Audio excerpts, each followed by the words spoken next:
Hello everyone, this is NFL Draft Series and I'm doing a different video here today. I've done a lot of NFL mock drafts because that's what I really love doing, but today it's the day of the draft. I want to talk about some different NFL draft headlines, the things that really interest me the most, the stories and things coming out of this draft that I'm most excited about. And then also, I want to thank every single person that's clicked on any of my videos and even watched for like 2 or 3 seconds. I really don't care. I just am really appreciative and thankful for every single person that's even just given me a chance, give me an opportunity, and clicked on one of my videos. And all I can say is thank you very much. And I do appreciate that. Thank you for giving me that chance. So anyway, it's already a minute. Let's dive right in. Okay, the first thing that I really am intrigued by is where are all of these quarterbacks going to go? I know this is always an interesting theme with each of the drafts is where the quarterback's going to go. Of course, we know where Burrow's going to go. He's going one to the Bengals. That's a lock. There was rumors that the Dolphins, Adam Schefter reported that the Dolphins made several attempts to try and trade up for the number one pick, and they were rebuffed each time by Cincinnati. So that, along with everything else, Burrow's going number one. But then after that, I think there's three other quarterbacks that could really be in the first round. Of course, Herbert, Tua, and Jordan Love. All three of those players could make it in. Now, Tua is the only one that I would honestly take in the first round after Burrow, but Love and Herbert could sneak in there. Where are they going to go? That's a real big mystery. And then also in this draft, which I think is very interesting compared to a lot of other drafts, is that there's actually three quarterbacks: Anthony Gordon from Washington State University, James Morgan out of FIU, and Josh Love out of San Jose State. All three of those quarterbacks I would take beginning in like the mid to late fourth round, anywhere after about pick 120 overall in the draft. I would take any of those three players right after that for multiple number of teams. I think all three of those players, for different reasons, they have a lot of talent and they're just not being hyped up too much. I think at least one of them could end up sort of like Gardner Minshew from last year, a late round quarterback prospect that no one really saw coming, but did very well, especially considering the expectations. So all three of those guys, I especially like Josh Love the most. I'm probably a lot higher on him than I honestly should be. Like the honest chance that he develops into anything at all is still quite low, but I don't know. I just, watching what he did and his downfield accuracy and just the fact that he would stand in there and take hits and deliver accurate footballs down the field consistently, that really kind of won me over. And the fact that because he came from a small school, no one is talking about him at all. I don't know. I like him. So, okay. Next thing, number two, that I'm really interested in is what will the Cincinnati Bengals do with the rest of their draft? Of course, Burrow to number one there is almost a lock, but they have the first pick in all the other rounds, and they have all their original selections. Where are they going to go? Are they going to help out Joe Burrow, draft some wide receivers, some offensive tackles? Are they going to try and rebuild that defense that's really been that's lost a lot? A lot of attrition has happened there. Their best players like Geno Adkins is on the wrong side of 30. So what are the Bengals going to do to try and help out Burrow? Are they going to go offense? Are they going to go defense? Are they going to trade back and try and accumulate more picks? I'm just really curious to see what directions they decide to go. And then moving along is Miami and all of their picks. They have the 5th pick, the 18th pick, and the 26th pick. in the first round, and then they also have 2 second-rounders, three fifth-rounders, and a couple of other selections overall. They have just a ton of picks, and what are they going to do? You know, are they going to try and trade up for Tua because they're not able to trade up with the Bengals and get Burrow at number 1? Are they just going to stay at 5 and hope that Tua falls? Are the Chargers going to jump ahead of them?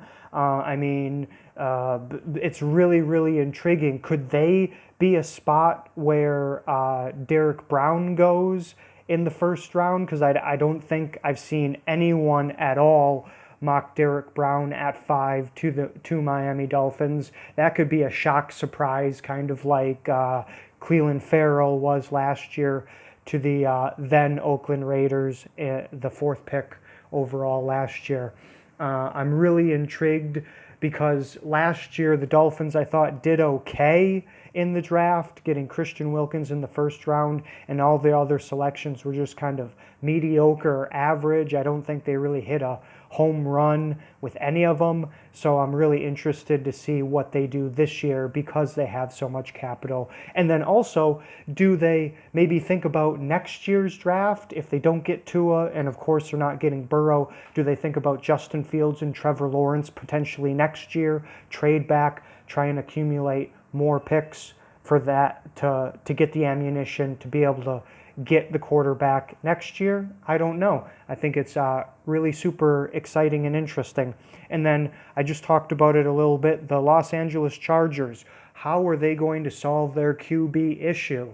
And do they even have a quarterback issue? Tyrod Taylor, is he good enough? Does Anthony Lynn believe in him? You know, I think this could be a sort of a situation from the 1994 draft. Yeah, way back then, Mel Kipper Jr. had this huge kind of feud with the then GM of the Indianapolis Colts, Bill Tobin, where he was just ripping into Bill Tobin because Tobin did not take a quarterback, and he really felt like the Colts, because they had the 2nd and 7th selections in the 1994 draft, Mel Kipper Jr. really thought that they had to come away with the quarterback, and I think that's very, very similar to how everyone is thinking that the Los Angeles Chargers just absolutely need to get a quarterback. You know, if it's not one in this draft, Cam Newton or Jameis Winston, because they're still on the open market.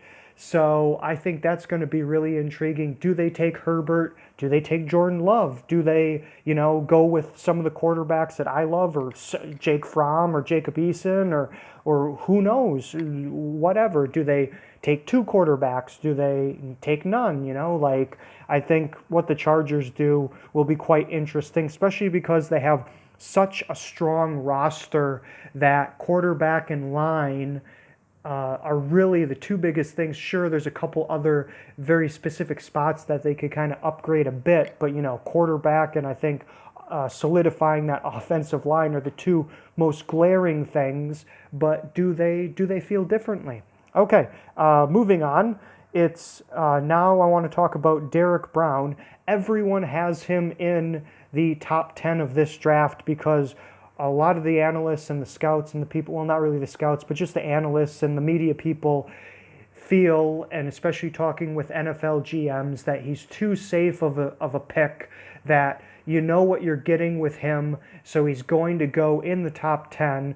I wouldn't take him in the top 10. I'm not sure if I'd even take him in like the top 30, but I'm one of those PFF heads that I really value certain positions a lot higher or lower, and interior defensive line or defensive tackle, how I like to call that position, I don't really value all that much, especially from a big run-stuffing player like Derrick Brown. So where is he actually going to go? Could he go 3 to Detroit? Will he go 7 to the Carolina Panthers?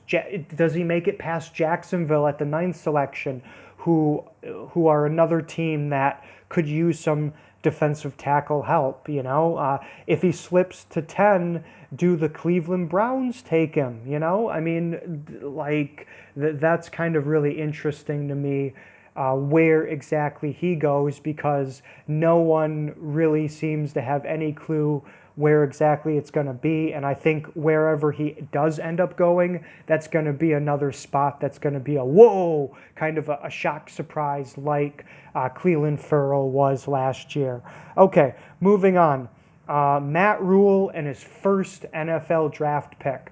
I find this really, really interesting because what he's been doing in free agency, it almost seems like he's exclusively picked up players that he has in some way or another coached or been around in some capacity previously. I don't want to call him the Chip Kelly of the NFL or the new Chip Kelly. And what I mean by that is that it's in a similar vein where Chip Kelly was just drafting and accumulating and getting all these players that he had either recruited really heavily or he knew through his previous coaching experience. He had some kind of connection to a lot of the players that he brought in. And even though Rhule is just, not even 2 or 3 months, 3 or 4 months into the Carolina job, it almost seems like he's doing sort of similar things.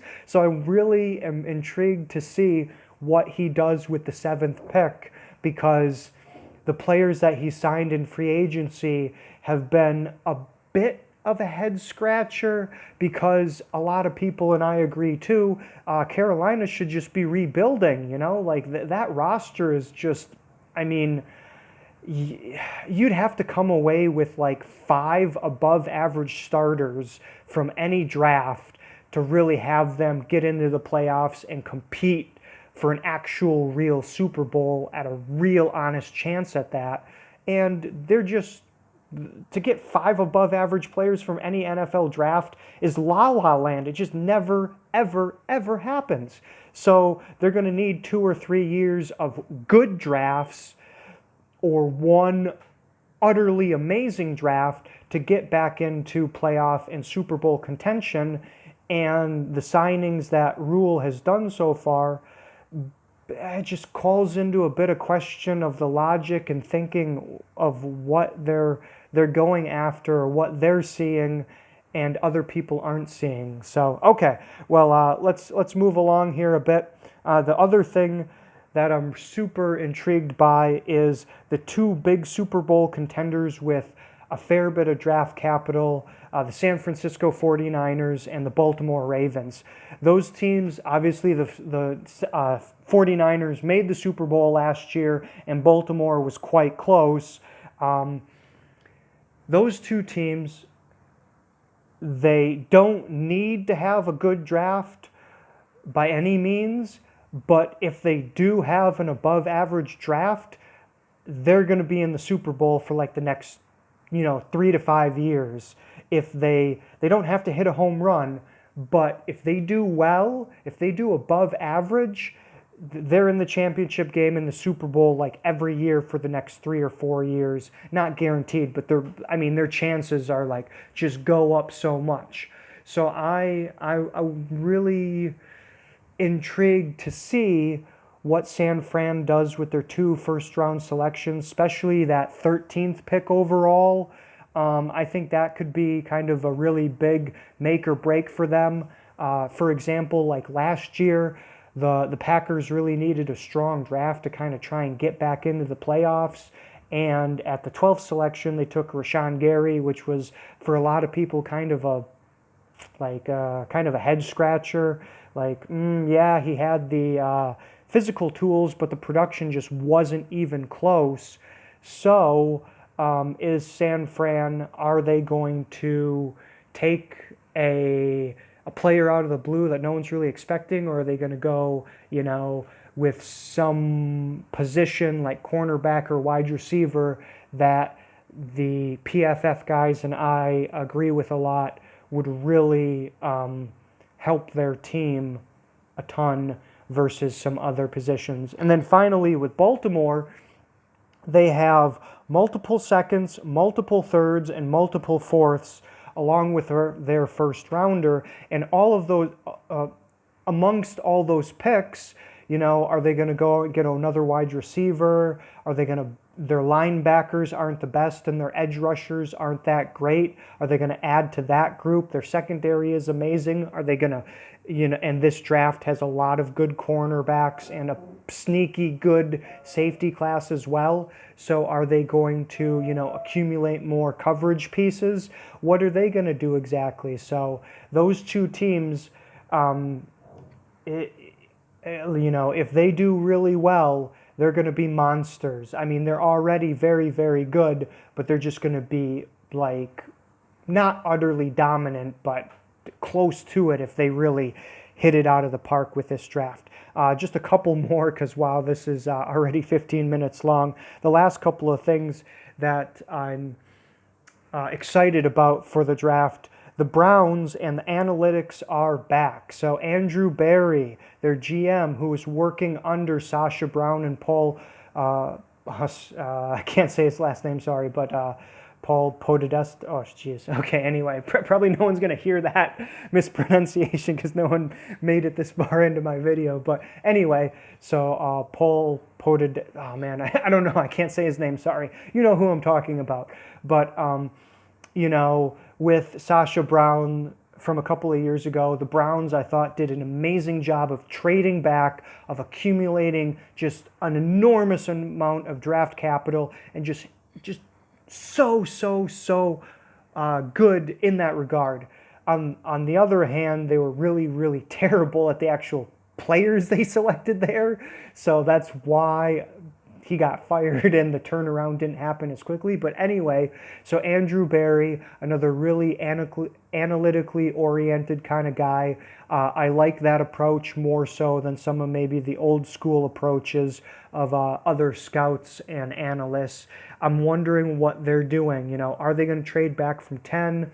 Are they going to go out and get that offensive tackle or their left tackle that they really need? Are they going to trade for Trent Williams from the Redskins because he's really disgruntled there, and he would be a player that they could plug in right away and get a couple of years of really good play from left tackle and put them in contention to, really make solid playoff runs.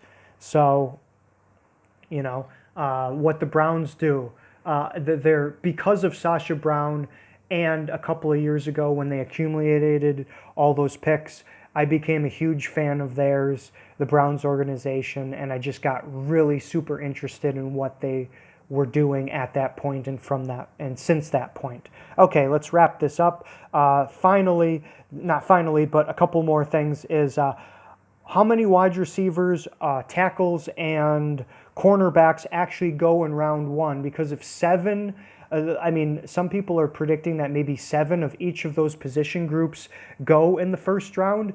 Add that up, 7 times 3, that's 21, plus a couple of quarterbacks. That's almost 24 or 25 prospects going from only 4 different position groups.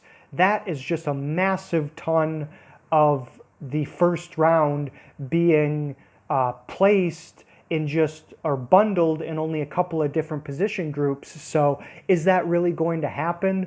Or are some of these players, which I think is more likely, some of these players are going to slide out? So what's interesting and what I am most interested in for it is that which of these position groups is there going to be a run on, and which of them are going to fall out of the first round? I feel more so like there's going to be a run on offensive tackles, especially in especially beginning from the 5th, 6th, 7th, 8th picks all the way up to around the 12th pick or so, or 14. From there, I think 4 or 5 tacklers are going to go. And if that happens, I think then later on in the 20s, a couple of tackles are going to go as well, because so many have gone, people are going to kind of start reaching for them, sort of what happened last year, and that's going to push back probably wide receiver and or cornerback into kind of the early to middle second round. So that's really intriguing for me. Are the tackles going to go? Is it the wide receivers? So, okay. And then also, which players are going to get traded? So Gronk already got traded to the Tampa Bay Buccaneers, as you know, and then a lot of other players have been traded this offseason, but there's still a lot more out there on this market, like Leonard Fournette, Andy Dalton, Trent Williams, like I mentioned before. Joe Thuney is a guy that I think could get traded just because of New England's cap space issue, and that freeing up 14 or 15 million would really, really help them a lot. So I feel like he's a player that no one's really talking about, but someone that certainly I think Bill Belichick and the Patriots would move. Jamal Adams, there was rumors last year. There's still kind of continuing rumors, a bit of smoke. I don't know how much fire is really there about maybe wanting to move on from him. I think that would be really a dumb move, but you know, look at Bill O'Brien. So dumb moves are not out of the equation for NFL teams at any given point in any year. But anyway, so I'm really intrigued. I'm really interested. Oh man, I've said that a bunch. But about which players actually get traded this draft. And then finally, the last thing I want to talk about after 21 minutes already is the Las Vegas Raiders. They had 3 first-round picks last year, and honestly, I think they really screwed it up. Sure, Josh Jacobs was really good, but he's a running back in the first round. Basically, it's almost impossible to kind of screw that up. Like, of course, a running back in the first round is gonna do well almost all the time. And honestly, I think their best player from last year was their 4th rounder, Max Crosby. And so this year, with 2 first rounders and 3 third rounders, and how much I think they misplaced the positions that they drafted last year, especially in the first round. How are they going to screw it up this year is what I'm thinking. And can they really screw it up? Because they really need cornerbacks. They really need wide receivers. And that's a super big strength of this draft. So if they take like almost anyone who's sort of realistic at the points in the draft that they have, then they can't screw it up. But, like, are they going to, like, is Derrick Brown going to fall to them and then they take him at 12 and then, like, 19 they go with, I don't know, like, Kenneth Murray, another linebacker or something? Like, I don't think, honestly, they'll do specifically that because they signed so many free agent linebackers this offseason. But it's like, with what they did last year, I don't see how anyone really can have much confidence in at least the first round players that they took. I think the rest of the draft that the Raiders had was actually above average. I liked, Max Crosby. I liked, even before he played his rookie year, I liked him in that round. I thought he was could have almost been like a top 50 player for me last year, which I think he showed to be from his rookie campaign. But I liked, basically, from the second round on, I liked a lot of their selections way more than what they did in the first round.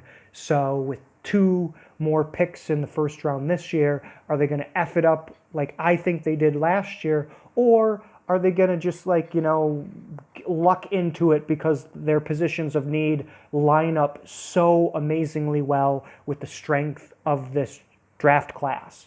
So, okay, well, that's all the things that I'm looking forward to in this draft this year. And it's almost 25 minutes, 23 minutes so far. If you've made it the whole way through, I really appreciate that. I know that I kind of stutter and kind of trip over myself a fair bit when I'm doing this because I'm not used to speaking into a camera, to being filmed, and I get a little jittery. I have like all these kind of racing thoughts that happen, and I sort of get ahead of myself and trip up what I want to say exactly and can't enunciate and pronounce things as well as I'm used to doing. So, or at least as I'm capable of doing, I should say.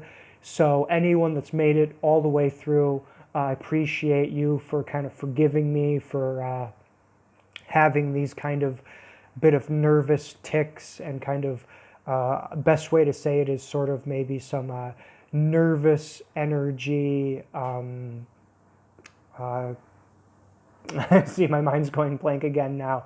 Just kind of some nervous energy, thought stops, or unable to talk smoothly, I should say, the entire way through. So I have a lot of respect for people that can do that. You know, I might not necessarily agree with the media analysts and what they have to say, but just being able to speak confidently and clearly and enunciate like they do on TV, I have to give them great kudos because, you know, until you've done it, it's not necessarily the easiest thing in the world to do. So, okay.